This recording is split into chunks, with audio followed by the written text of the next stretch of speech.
जब विभाजन हुआ तब पाकिस्तान में 23% हिंदू थे, हिंदू और सिख थे। आज 3.7% बच गए। कहाँ गए सारे?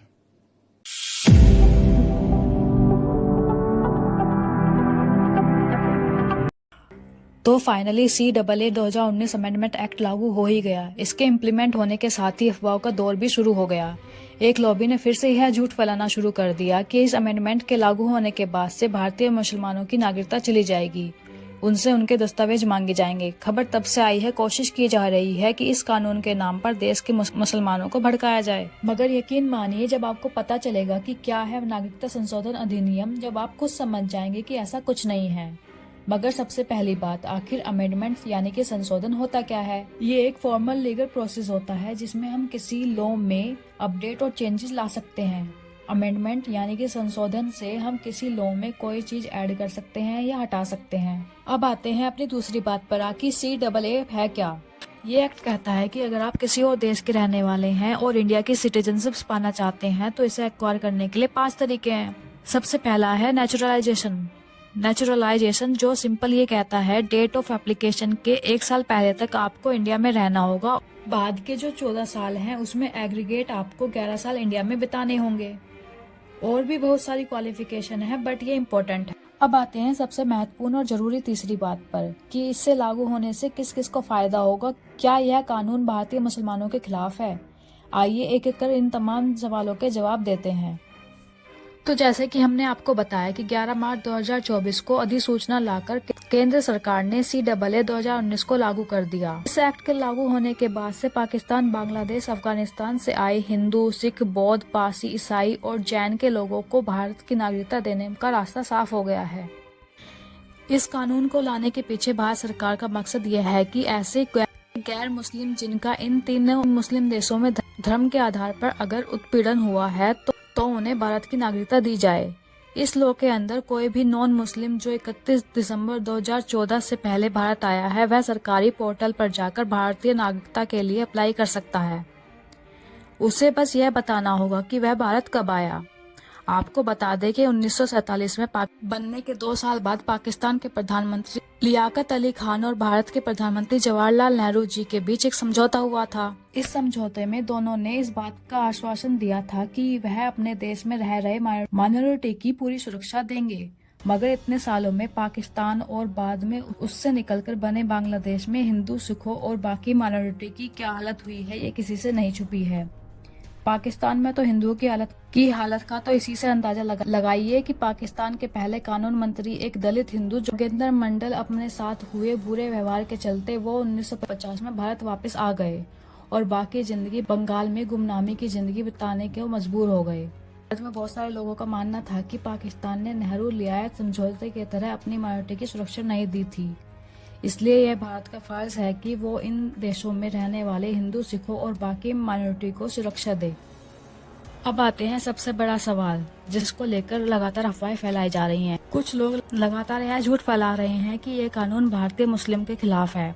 तो साफ कर दूं कि भारत के मुसलमानों से इसका कोई लेना देना नहीं है। सरकार ने भी क्लियर किया है कि CAA नागरिकता देने का कानून है, न कि छीनने का, और इसका भारत के नागरिकों से कोई लेना देना नहीं है। कुछ लोग यह बोलकर इस कानून को भेदभाव वाला बता रहे हैं कि इस कानून में पाकिस्तान, बांग्लादेश और अफगानिस्तान आने वाले सभी धर्मों के लोगों को शामिल किया, मगर मुसलमानों को नहीं। तो ये तीनों मुस्लिम देश हैं। अब इन देशों में अगर माइनॉरिटी के साथ अत्याचार होता है तो वो माइनॉरिटी जो देश के बंटवारे से पहले भारत का ही हिस्सा थी, तो क्या भारत का ये फर्ज बनता है कि वो इन लोगों को प्रोटेक्ट करें? अब ऐसा तो नहीं हो सकता ना कि इन तीनों मुस्लिम देशों में रहने वाले मुसलमानों के साथ मुसलमान होने की वजह से अत्याचार किया जा रहा हो। ऐसा तो नहीं है। कुछ लोग ये भी बोलते हैं कि मगर इन देश में शिया और अहमदिया मुसलमानों को टॉर्चर किया जाता है। तो भाई, शिया और अहमदिया तो मुसलमानों का एक सेक्शन है और CAA धार्मिक माइनॉरिटी के लिए, किसी मजहब के अंदर पीड़ित लोगों के लिए नहीं। लोग ये भी तर्क देते हैं कि भाई 47 में जब पाकिस्तान धर्म के आधार पर पहले ही भारत से अलग हो चुका है, फिर 11 में उससे अलग होकर बांग्लादेश भी बन गया जो अगेन मुस्लिम कंट्री है। जब पहले ही मजहब के नाम पर भारत के 2 हिस्से निकल चुके हैं, अब इन देशों को भी मुसलमानों को भारत में अगर सिटीजनशिप दी जाए तो फिर भारत में अपना बंटवारा सहा ही क्यों, बताइए। एक सवाल ये भी पूछा जा रहा है कि क्या पहली बार इस तरह के कानून आ रहा है? तो बता दूं, नहीं, इससे पहले भी 2 बार ऐसा कानून आ चुका है। इस तरह का पहला कानून 1950 में तब आया था जब नेहरू जी देश के पीएम थे और डॉक्टर अंबेडकर देश के कानून मंत्री थे। उस टाइम द इमिग्रेंट एक्ट आया था। उस कानून को लाने के 2 मकसद थे। एक तो जो लोग किसी गलत इरादे से असम में घुसे थे उनकी पहचान करके उन्हें देश से बाहर निकालना, और दूसरा ऐसे सिखों और हिंदुओं को भारत में रुकने की इजाजत देना जिनका धर्म के आधार पर पाकिस्तान में उत्पीड़न हुआ है और वह भारत में आ गए थे। इसके बाद 2003 में वाजपेयी जी की सरकार ने गुजरात और राजस्थान की सरकारों को यह खास राइट्स दिए थे कि वह पाकिस्तान और बांग्लादेश से परेशान होकर आए हिंदुओं और सिखों को भारत की नागरिकता दे। आपको बता दें कि CAA को लेकर नोटिफिकेशन आने के बाद कोई भी एलिजिबल आदमी पोर्टल के माध्यम से ऑनलाइन अप्लाई कर सकता है। खबर आने के बाद से इस फैसले पर सबसे ज्यादा स्वागत वेस्ट बंगाल की युवा कम्युनिटी कर रही है। ये वो कम्युनिटी है जो बेसिकली पूर्वी पाकिस्तान से बिलोंग करती है और बांग्लादेश बनने के बाद ये लोग भारत आए थे। आज जानकर हैरानी होगी कि पश्चिम बंगाल में मधुआ कम्युनिटी के 30 लाख लोग हैं। जी हाँ, 30 लाख लोग। अभी भी हमने सिर्फ एक कम्युनिटी की बात की है। पूरे देश में ऐसे कितने ही शरणार्थी होंगे जो पाकिस्तान और बांग्लादेश से भागकर भारत आए होंगे।